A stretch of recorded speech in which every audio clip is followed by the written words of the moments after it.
आज हम बात करने वाले हैं इतिहास की सबसे बड़ी जासूसी कहानियों में से एक की। एक ऐसी खोज की जिसने जिंदगी के कोड को ही क्रैक कर दिया। ये सिर्फ साइंस की कहानी नहीं है, ये उस पहेली को सुलझाने की कहानी है जो बताती है कि हम क्यों हैं।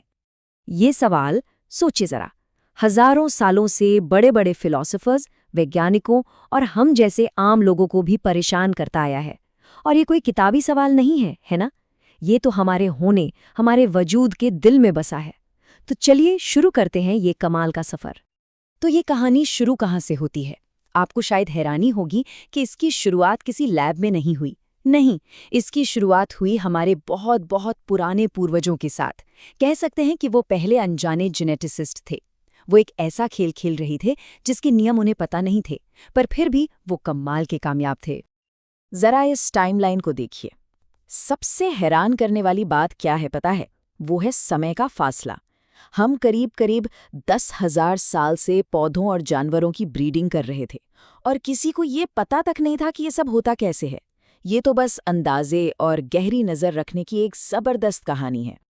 और बस यहीं एंट्री होती है हमारी कहानी के पहले बड़े जासूस की, ग्रेगर मेंडल। एक सीधे साधे पादरी जो अपने मठ के बगीचे में काम करते करते उस खेल के नियम खोजने वाले थे जिसे इंसान हजारों सालों से खेलता आ रहा था। मेंडल ने जो खोजा उसे आज हम ट्रांसमिशन जेनेटिक्स कहते हैं। अगर आसान भाषा में कहूं तो उन्होंने ये बताया कि गुण एक पीढ़ी से दूसरी पीढ़ी में जाते कैसे हैं। इससे पहले सबको लगता था कि ये एक बहुत बड़ी उलझी हुई पहेली है, लेकिन मेंडल ने साबित किया कि इसमें कोई गड़बड़झाला नहीं है, इसके बाकायदा नियम हैं, और इस एक खोज ने सच में सब कुछ बदल कर रख दिया। पर सवाल यह है कि उन्होंने ये किया कैसे?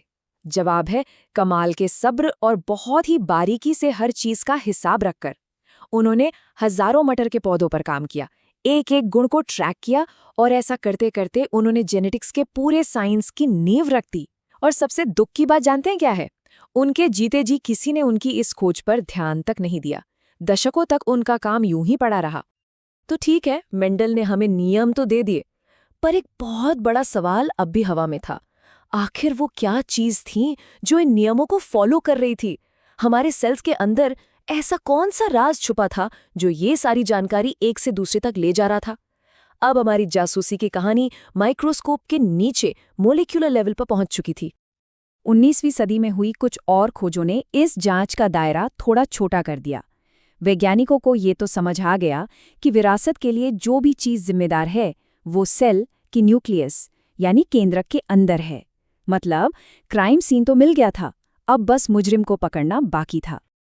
और इसी बात ने साइंस की दुनिया में एक बड़ी बहस खड़ी कर दी। अब लाइनअप में दो मेन सस्पेक्ट थे, एक प्रोटीन और दूसरा डीएनए। उस जमाने में ज्यादातर लोगों का दाव प्रोटीन पर था। भाई वो कॉम्प्लेक्स थे, 20 अलग अलग अमीनो एसिड से बने थे। ऐसा लगता था कि जिंदगी की इतनी सारी जानकारी ढूंढने के लिए यही एकदम सही कैंडिडेट है। और डीएनए, अरे वो तो बस 4 चीजों को दोहराता रहता था, बहुत ही ज्यादा सिंपल। सबको लगा ये तो हो ही नहीं सकता। चलिए अब कहानी के उस हिस्से में चलते हैं जहां हमारे जासूसों को आखिरकार कामयाबी मिलती है। वैसे ये कोई एक यूरेका वाला मोमेंट नहीं था, बल्कि ये तो एक के बाद एक मिले जरूरी सुरागों की एक पूरी चेन थी जिसने आखिरकार सच सामने ला दिया। पहला बड़ा क्लू मिला 1928 में फ्रेड ग्रिफिथ से। उन्होंने एक कमाल की चीज देखी। कोई तो ऐसी रहस्यमयी चीज थी जो एक बैक्टीरिया से निकलकर दूसरे में जा सकती थी और उसे पूरी तरह से बदल सकती थी। उन्होंने इसे ट्रांसफॉर्मिंग प्रिंसिपल नाम दिया।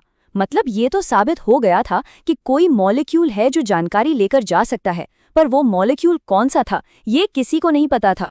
और फिर 2 ऐसे जबरदस्त एक्सपेरिमेंट्स हुए जिन्होंने इस केस को हमेशा के लिए सॉल्व कर दिया। 1944 में एवरी, मैकलॉड और मैककार्टी ने बड़े ही ध्यान से काम करके दिखाया कि वो ट्रांसफॉर्मिंग प्रिंसिपल डीएनए के सिवा और कुछ नहीं हो सकता। और फिर 1952 में हर्शे चेज एक्सपेरिमेंट ने तो जैसे आखिरी कील ठोक दी।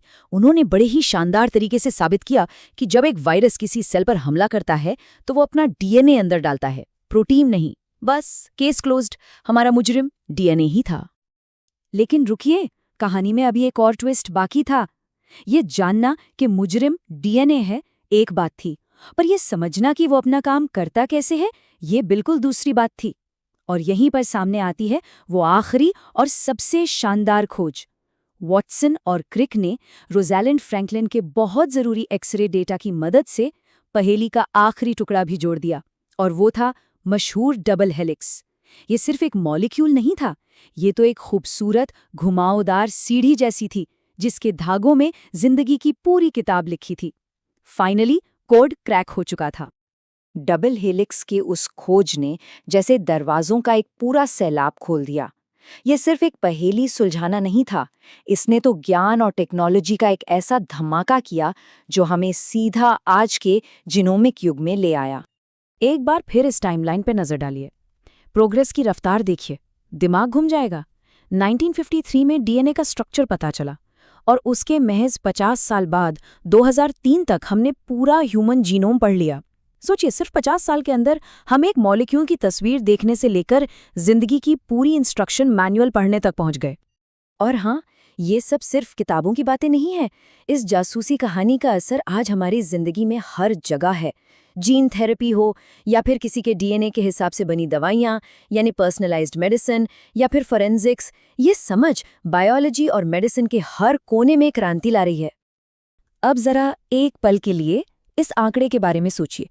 साइंटिस्ट्स का अंदाजा है कि हमारी धरती पर जितने भी जीव जंतु हैं, उन सब में कुल मिलाकर करीब 50 अरब टन डीएनए है। ये जानकारी की एक बहुत बड़ी ग्लोबल लाइब्रेरी है जिसमें धरती पर जिंदगी की पूरी कहानी कोड की गई है। सच कहूं तो ये सोचना भी मुश्किल है। तो हमारी ये जासूसी कहानी यहाँ खत्म होती है।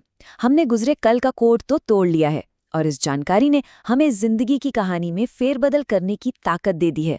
तो आखिरी सवाल बस यही बचता है, अब जब कलम हमारे हाथ में है तो हम आने वाले कल की कहानी में क्या लिखेंगे?